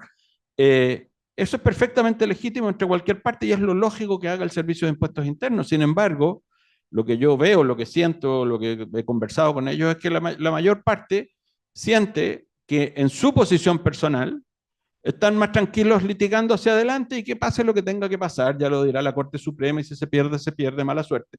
Pero no se van a exponer ellos a ser criticados por haber logrado un acuerdo con un contribuyente. Entonces, poner una norma de conciliación me parece que es útil, prohibirla me parece que es absurdo. Siempre deberían poder ponerse de acuerdo, pero precisamente en esa redacción que viene del 2014, ya está ese principio. Eso uno lo puede ver en las discusiones que uno ve muchas veces de los gremios del Servicio de Impuestos Internos cuando hay estos casos. Lo que está ahí atrás es darle en el gusto a quienes opinan que cualquier cosa en que el Servicio de Impuestos Internos cambie de posición respecto de aquello que definieron unos funcionarios en alguna etapa previa, es un ataque a esos funcionarios, es una deslealtad con el servicio y es una obsecuencia con el contribuyente. Entonces, eso es un error, eso es no entender de qué se trata la conciliación. Pero obviamente la norma tiene que estar, sí. Que por el solo hecho de estar vaya a servir para algo, no. Mientras no cambie la actitud en el Servicio de Impuestos Internos, creo que es bastante inútil. Voy a darle a Arturo. ¿Querías complementar, Luis Felipe? Sí, mira, en el tema de la conciliación, yo creo que hay un paradigma que se ha ido instalando desgraciadamente, por las razones que cita Ricardo, que es un poco pecaminoso llegar a acuerdos con el contribuyente. Y segundo, el tema de la norma general de ilusión ha ido como que demonizándose un poco, ¿no? Entonces, yo creo que tendríamos que volver un par de pasos atrás, porque lo que necesitamos, en definitiva, es que este sistema tributario nuestro se robustezca, sea mucho más expedito, más transparente, más competitivo desde el punto de vista internacional, para efectos de ir aportando a desarrollar nuevamente nuestra economía. Llevamos muchos años estancados. Y por ende, la solución de conflictos entre los contribuyentes y el fisco representado por el Servicio de Impuestos Internos necesita las vías más expeditas para efectos de llegar a acuerdos y recaudar lo que corresponda a recaudar. Por ende, mi visión es que sí sería muy bueno, en definitiva, sacarle este sticker de demonio a los temas de elusión y dejar una ventana cómoda y expedita para efectos de poder solucionar por la vía de los acuerdos con el Servicio de Impuestos Internos, con toda la transparencia del mundo, las diferencias que existen. Rescato lo que han dicho mis antecesores en esto. Primero, estoy de acuerdo que las conciliaciones son complejas porque estamos hoy día en Chile con una crisis de confianza. En todo ámbito estamos pensando que el del lado es un enemigo. La crispación política y crispación social, eso no ayuda y efectivamente se generan como trinchera contribuyente-fisco. Pero también, ya que la pregunta la hace un magistrado, a mí lo que me ha impresionado de los árbitros es la facultad que tienen y muchas veces la vocación que tienen en no dictar sentencia. Hay muchos famosos árbitros que casi nunca dictan sentencia porque están conscientes que un acuerdo entre las partes muchas veces es mejor que una sentencia de un tercero. O sea, yo nunca me voy a olvidar una vez que estaba en una sesión donde el árbitro le dijo a mi cliente, mira, yo necesito que tú seas extremadamente generoso, porque si no lo haces, te voy a perjudicar. A mí se me cayó el pelo. Porque efectivamente después supimos que le estaba diciendo lo mismo a la contraparte, porque sabía que era mucho mejor que llegara a un acuerdo rápido y que esto no se eternizara y que era un daño para la compañía, este era un conflicto societario, que el juicio se eternizara 8 años. Entonces, creo que aquí lo que yo echo de menos es que sean los mismos jueces, ya que la pregunta viene de un magistrado, los que sean muy duros en plantear cuáles son las fortalezas y debilidades del caso, hacerle un coaching a cada parte, tienen la protección legal de no estar implicados y armar una conciliación, porque creo que la única manera, y es un poco lo que hacen hoy día, creo que los jueces laborales son súper duros en las conciliaciones. Y creo que ahí hay una responsabilidad enorme de los jueces que implica un trabajo adicional enorme, lo tengo clarísimo. O sea, para la conciliación, probablemente los jueces tienen que leerse muchísimas páginas y tampoco, y es un tema tan delicado que eventualmente es difícil de delegar. Es difícil que entre comillas, el especialista se lea todo y el juez pueda armar una conciliación. Pero creo que la única manera que haya una conciliación es que la arme activamente el juez. Y eso hoy día, al menos yo no lo estoy viendo. Yo creo que eso cobra relevancia si es que se materializa el cambio que está proponiendo hoy día el gobierno, de hacer un cambio en las normas generales de anticorrupción, donde la acreditación del delito esté radicado en la administración tributaria. Porque en el fondo, si eso se da, imagínense cómo van a estar los tribunales tributarios desaturados con la gran carga de operaciones que se puedan dar o que se puedan calificar como elusión, y va a ser extremadamente necesario que los jueces hagan este trabajo de ejecutar y poder hacer los análisis necesarios para poder llevar a una conciliación y poder también descongestionar el proceso, el sistema y los distintos casos que se vayan a presentar en el futuro. Bien. Perdona, remato. El Remata. costo país en términos de certeza jurídica que implica tener juicios abiertos por 10, 12 años es altísimo. Vamos a pasar a alguna pregunta de la sala, porque hay varias, y luego retomamos en el chat. Pero acá Magdalena fue la primera en levantar la mano. Después vamos a seguir acá a primera fila. Ahí a cualquiera, yo no sé si alguno de ustedes ha podido saber el catálogo de norma antielusiva, qué tipo de norma es. ¿Es una resolución? ¿Es una circular? ¿Es algo? Mi lectura es que es una declaración de idea, de intención, una propuesta, una interpretación que hace el Servicio de Impuesto Interno de distintas transacciones, donde propone al contribuyente y le establece cuándo se pudiera configurar un hecho elusivo. Pero desde mi entendimiento, esto carece de la formalidad que requiere una circular, por ejemplo. Y dado eso, entonces, si el contribuyente realiza la conducta que está descrita en el catálogo, por lo que tú me dices, no tiene ninguna importancia. Yo creo que el catálogo en sí es una descripción de hechos, pero no hay un fundamento jurídico de A eso cuáles. voy. No hay Por un lo tanto, fundamento. si la conducta está descrita... Yo creo que sí, el objetivo que tiene el catálogo es un poco disuadir a los contribuyentes de ejecutar cierto tipo de transacciones. Eso está claro en el fondo. Pero desde mi lectura, desde lo jurídico, no tiene un fundamento profundo, una justificación, y tampoco tiene la formalidad para ser considerado como una circular. De acuerdo, gracias. A mí me gusta el catálogo desde la perspectiva profesional. Creo que es bueno saber un poco qué es lo que está pensando el servicio.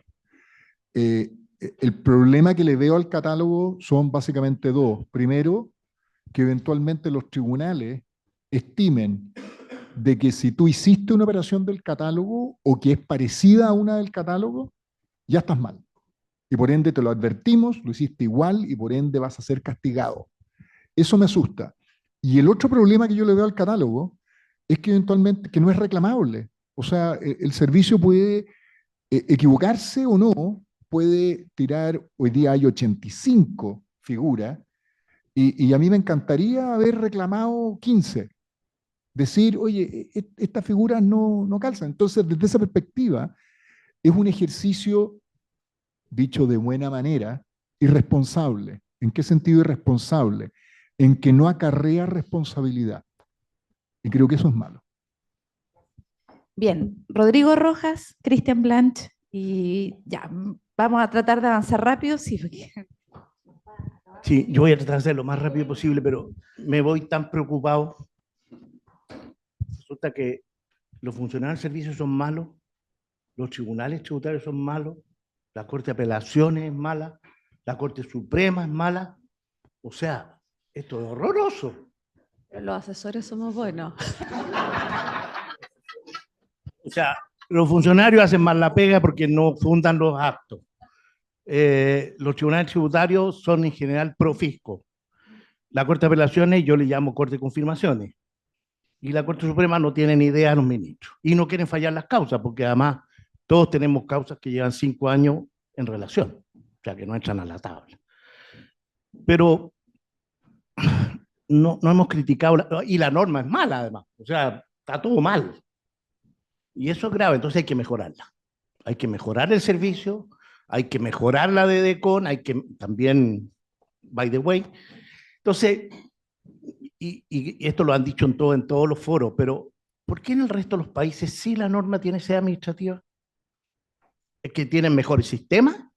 ¿Tienen mejores funcionarios? Esa es una duda me queda, porque además si la bicicleta de la abuelita de Arturo, la abuelita dice que tiene patines y no rueda, bueno, hay que discutir efectivamente si eran ruedas o patines, y eso, para eso están los tribunales. Entonces, me queda la sensación de que no debiéramos discutir sino mejorar la norma, y eso es lo que yo vengo invitando en todos los foros, mejoremos la norma. Estaba la Carolina Salía aquí que se acaba de ir, pero porque discutimos harto esto. Yo planteé al principio que creo que se necesita una norma, pero no esta. En eso estoy de acuerdo contigo. Creo que el problema no es si está o no está en tribunales, me parece, pero tiene que ser coherente el sistema. Si no va a estar en tribunales, entonces no debería tener consecuencias sancionatorias, por ejemplo, para los asesores. Habría que modificar el artículo 100 bis para hacer un procedimiento que sea coherente.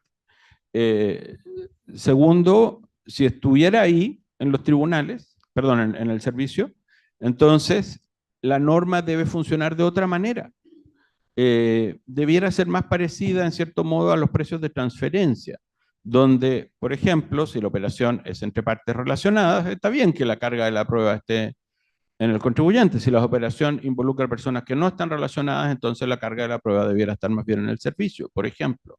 Entonces, no es un problema de dónde está o por qué en otros países está, si el asunto es, bueno, ¿qué es lo que funciona en Chile? ¿No? Si tú me dices, mira, podemos tener el sistema norteamericano y no sé qué, yo te digo, perfecto, pero en ese caso te compro también la Corte Suprema norteamericana y te compro las cortes de los diferentes estados, digamos, porque la discusión obedece a la realidad de cada país, a la complejidad de sus asesores, empresas y demás. Cuando nos encontramos de repente con discusiones de precios de transferencia a unas empresas medianas por exportaciones de $300.000, uno dice, aquí hay alguien que está equivocado, porque este es un proceso que se diseñó en el mundo desarrollado para las multinacionales que exportan decenas de cientos de millones de dólares. Entonces, porque es un procedimiento carísimo. Entonces, aquí no tenemos la costumbre de hacer el desarrollo institucional adecuado. ¿Ya? Hay que ponerlo a la medida que de verdad tenemos, a los contadores que tenemos, al nivel de empresas que tenemos, etc. Entonces, nos entretenemos con estas normas como si fuésemos Alemania, y no somos Alemania. Entonces, yendo a lo que dices tú, ¿cuál es el problema de esto de que todo es malo? No es que sea necesariamente malo, el problema es que vamos y copiamos una norma alemana y no somos Alemania. Entonces, ahí es donde creo que reside el problema. Yo estoy de acuerdo contigo, esta es una norma que hay que cambiarla, pero no en la manera que lo están proponiendo. Cristian, te lo vamos a tratar de ir poniendo porque hay mucho interés. Hola, buenos días. A mí me gustaría retomar un poco lo que se conversó aquí al principio de especialidad. A mí me parece lo más grave del fallo que no se haya pronunciado el principio de especialidad que una norma vigente, y es tanto sí que el proyecto de cumplimiento tributario establece que el principio de especialidad no se va a aplicar en dos casos. Uno, cuando se haya abusado de la norma especial antielusiva, y en segundo caso, cuando hay operaciones complejas. Entonces me gustaría saber la opinión de ustedes respecto de ese punto. Porque además el principio de especialidad es lo único que nos da la seguridad jurídica, la línea roja, el safe harbor que hablaba recién Ricardo, se da justamente por la jurisprudencia que hemos tenido tantos años de aplicar el artículo 70, de presión de transferencia, tasaciones, etc. Y aquí se salta en el principio de especialidad al tribunal, no da cuenta de eso y aplica la norma general antielusiva. Entonces, a mí me cuestiona mucho eso y creo que genera mucha inseguridad jurídica en los contribuyentes. Complejo el punto. Ahí, si conociéramos bien el reclamo y el requerimiento, podríamos encuadrarlo un poco más preciso, digamos. Si está o no invocado el principio de especialidad en las presentaciones de las partes, pero es ley, exactamente. Y ahí debería aplicarlo teóricamente el tribunal. No hay ninguna definición al respecto. Por ende, él podría haberlo aplicado como una norma decisorio lítigo, y aquí usted tenía una norma especial que aplicar y por ende yo no le doy lugar a su requerimiento, tal vez habría sido el razonamiento.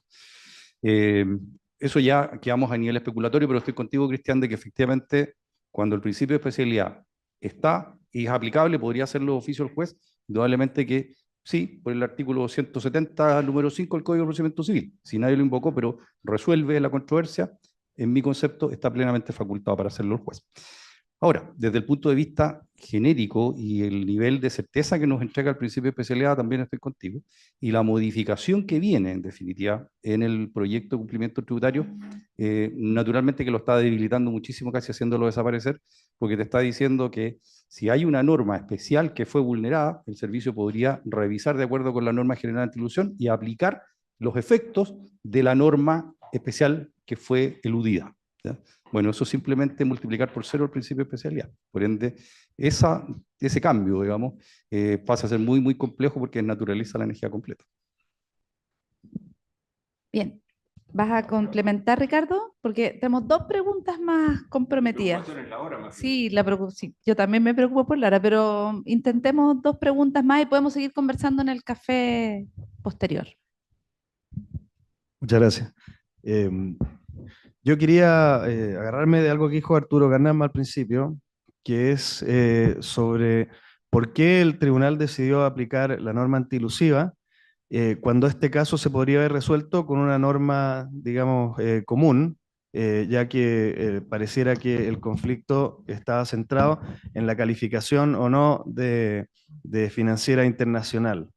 Y eso me lleva a pensar en la real necesidad de una norma antielusiva, porque normalmente en los casos que a nosotros nos ha tocado analizar, normalmente, ya sea que estén en el catálogo u otros, normalmente uno ve que existe ya en el ordenamiento jurídico una norma que permite al Servicio de Impuesto Interno sancionar esa conducta, ya sea, por ejemplo, en el caso de la ley de herencia o en el caso de ley de IVA o de renta, sin necesidad de recurrir a un procedimiento como el de la ley de la norma general antilusiva. A ver, efectivamente cuando uno mira el caso, yo por lo menos me pierdo, como te decía, yo veo ahí una especie de acusación de simulación, acusaciones de artificialidad y rescato sobre todo lo que dice Luis Felipe, que dice, oye, mira, ¿y dónde están las pruebas? No, Ricardo también lo dijo, el análisis probatorio lo echamos de menos. Creo que en una sociedad tan formalista como la chilena, donde todavía un papel autorizado ante notario vale más que la persona misma, porque si tú muchas veces en Chile tienes que venir con tu certificado de nacimiento autorizado ante notario, ¿ah? ¿Te acuerdas del certificado de supervivencia? Tenés que presentarlo.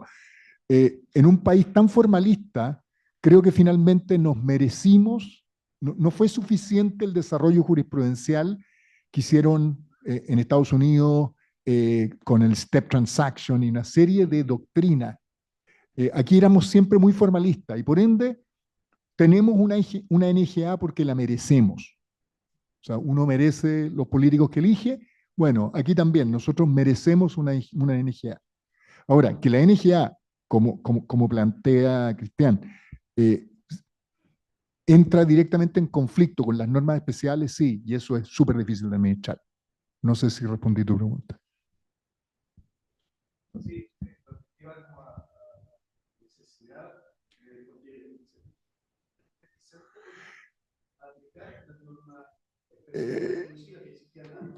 Mira, yo creo que el servicio cada día es menos reticente a aplicar las normas. Me acuerdo haber conversado con un alto funcionario del servicio una vez que me decía que hace 20 años él a los funcionarios los tenía que empujar porque le tenían como una especie de temor al contribuyente, a la empresa, y que hoy día los tenía que frenar porque todos querían redactar la querella, todos querían. Entonces tenía que frenarlos. Yo creo que los funcionarios del servicio hoy día están mucho más empoderados de lo que estaban hace 20 o 30 años. Y creo que eso es bueno. Ya, y por acá vamos. ¿Sí o no? Ah. Voy a plantear la pregunta de forma muy simplificada para como ir al punto. Quiero tomar el primer análisis que hizo el profesor Escobar respecto, ¿verdad?, a la ausencia del análisis de la prueba para preguntar derechamente una opinión personal. ¿Ustedes piensan que la real dificultad está radicando en definir una metodología de asignación de carga de la prueba? Porque eso va a estar en el debate y en reformas legales. La carga de la prueba está en A, en B, en A, como usted, o la verdad es que el problema que estamos enfrentando en realidad es en esta suerte de flojera que está concurriendo en ciertos jueces para plasmar el desarrollo del análisis de la lógica y la sana, de las máximas de la lógica y la sana crítica, cuando tenemos derechamente prueba que no se menciona, que no se, en la práctica no se está analizando. Y lo que finalmente enfrentamos es la situación, silencio y una conclusión. Que, en la opinión de ustedes, estaría realmente el problema en definitiva? ¿En la metodología de la asignación de la carga de la prueba o en la labor del juez?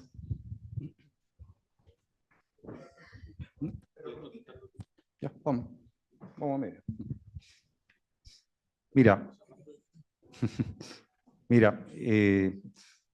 habiendo tenido que recurrir muchas sentencias de los tribunales tributarios y también obviamente de las cortes de apelaciones, yo no hablaría de flojera, ¿no? Yo hablaría de metodología, y aquí voy a citar a don Raúl Tavolari, que él, a propósito de temas penales, siempre hablaba de interpretar la prueba. El trabajo de resolver una causa pasa por, primero, entender claramente cuál es la diferencia.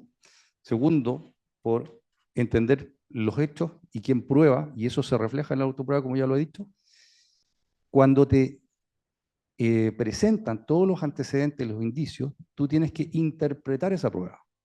Cuando tú ya lo tienes bien interpretado, en definitiva, y cada uno de los documentos y cada uno de los otros indicios que te han aportado te dicen cosas, tú vas ya a darle valor y vas a llegar a una convicción. Te voy a dar un secreto profesional. A mí me gusta bastante llevar testigos a declarar. Sobre todo cuando los magistrados están presentes en las pruebas. Hay algunos que no, por razones de tiempo u otras, presencian las pruebas. ¿Y cuál es la gracia de eso? Que tú le colocas cara a la causa y vas a obtener antecedentes distintos que el papel no los refleja. Y es ahí donde te permite comprender la prueba. Yo durante varios años fui juez tributario de juguetes, de mentiras, de los delegados, en el Servicio de Impuestos Internos. Y me tocó resolver muchísimas causas. Era en Punta Arenas, era allá en un barrio bien particular porque tiene zona franca, entonces era un poquito más difícil la cosa en términos de que era una materia que era mucho más rara. Pero ahí me di cuenta de que efectivamente don Raúl Tavolari tiene la razón. Uno entiende la prueba, la comprende, y luego de eso tú vas a armar tu convicción enfrentando a qué antecedente te parece más veraz. Porque si el testigo te dijo que el auto era blanco, pero resulta que el auto era rojo, el testigo obviamente está mintiendo, digamos, porque tú vas a tener ahí el documento del registro civil que el auto te dice que era rojo, ¿ya? Por ende, tú vas viendo en definitiva, a partir de tu interpretación de la prueba, quién está diciendo la verdad, quién tiene en definitiva la corrección desde el punto de vista de los hechos. Y después aplicarás el molde de la norma en su esencia, ¿ya? O sea, ¿qué es lo que dice la norma en la interpretación que tú vas a hacer? La vas a aplicar y eso se va a plasmar en el fallo. Yo creo que ese proceso no lo hemos inducido suficientemente los abogados, ¿no? También tenemos responsabilidad en eso. Así como sale la estadística, que dicen que el 75-80% de las causas los pierden los contribuyentes, alguien dijo, oye, pero ¿cómo son las defensas? Tienen toda la razón, indudablemente. Yo creo que ese ejercicio hay que ir dándole vueltas, en definitiva, a lo mejor no estudiar tanto el contenido de la norma, sino que también estudiar el contenido de la dinámica del proceso, cómo abordarlo en definitiva desde el punto de vista de la defensa y desde el punto de vista de la resolución de los conflictos. No le estoy dando ninguna receta a los jueces, sino que simplemente mi apreciación. Ricardo, ¿tú querías cerrar? Un solo comentario antes del cierre, que yo los invito, después de esta discusión de hoy día, a que piensen cómo en Hacienda le asignan que el cambio que están proponiendo va a tener una incidencia en un X% de mayor recaudación. O sea, ¿cómo se puede saber qué recaudación se puede esperar de una discusión sobre casos como este, si es que una financiera es o no es una financiera. ¿Qué estimación se puede hacer de esto? Yo creo que hay un error metodológico brutal en la parte política que se ha presentado de este caso también, porque al final todo esto se está haciendo para recaudar más, se supone.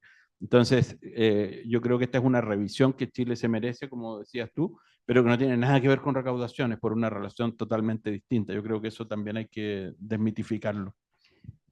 Bien, Amori, me disculpas, pero voy a ir cerrando porque nos están esperando afuera. Además, los invitamos a un café y podemos seguir conversando. Así es que primero agradecerle a nuestro panel, como dije inicialmente, de lujo.